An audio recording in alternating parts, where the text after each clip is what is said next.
Online shopping online shopping online shopping ఏముంటుంది దీంట్లో? ఏముంటుంది అంటారు ఏంటండి? మజా వస్తుంది. మనకి నచ్చింది కొనుక్కోవచ్చు, వారం రోజుల తర్వాత నచ్చకపోతే రిటర్న్ పెట్టొచ్చు. అనుకోకుండా ఫంక్షన్ కి వెళ్లాల్సి ఉంటే ఫంక్షన్ కట్టుకుని మళ్ళీ రిటర్న్ కూడా పెట్టొచ్చు.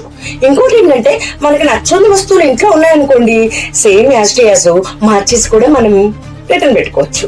ఈ ఆప్షన్ ఉంది కాబట్టి ఆన్లైన్ షాపింగ్ అద్భుతం అండి. ఆన్లైన్ షాపింగ్ గురించి మీకు ఇంతవరకే తెలుసు, కానీ ఇంకోటి ఇందులో ఉంది, అది నేను చెప్తాను రండి.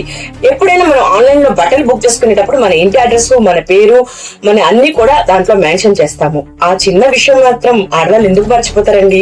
ప్లస్ ఇంకోటి ఏంటంటే, ఇక్కడ బట్టలు పెట్టేటప్పుడు చాలా మందికి ఏంటంటే వయసు డ్రెస్ బుక్ చేసుకునేటప్పుడు తనకు తాము చిన్నవాళ్ళు అనుకోవడం బెటరే, కానీ మన వాళ్ళు బట్టలు వేసుకునేటప్పుడు సహకరించాలి కదా, మనం ఉన్న సైజ్ ఏంటో చూసుకొని బుక్ చేసుకోవాలి.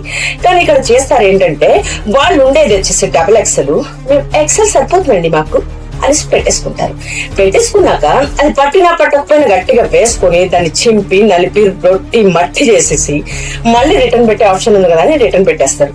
దీనివల్ల నష్టం ఏంటంటే ప్రతి ఒక్క కస్టమర్ కే నష్టం ఉంటుంది. మాదే ఉందండి, 10 బట్టలు పెట్టుకుంటాము, ఒకటి కాకపోతే ఒకటి వెళ్తుంది, దానిలో దీనిలో తీసుకుంటాము, కానీ నష్టపోయేది ఎవరో తెలుసా? కస్టమర్ మాత్రమే. ఇందులో విషయం తెలుసుకోవాల్సింది ఏంటంటే, బయట ఉన్న ట్యాక్స్లు బాధలు, షాపింగ్స్ బాధలు ఇవన్నీ కూడా సహించలేక ఆన్లైన్ షాపింగ్ కి చాలా మంది చిన్న వ్యాపారస్తులు వస్తుంటారు. మరి వాళ్ళని ఇలా ఆన్లైన్ లో బుక్ చేసుకునే వాళ్ళు ఎంకరేజ్ చేస్తారా, డిస్కరేజ్ చేస్తారా?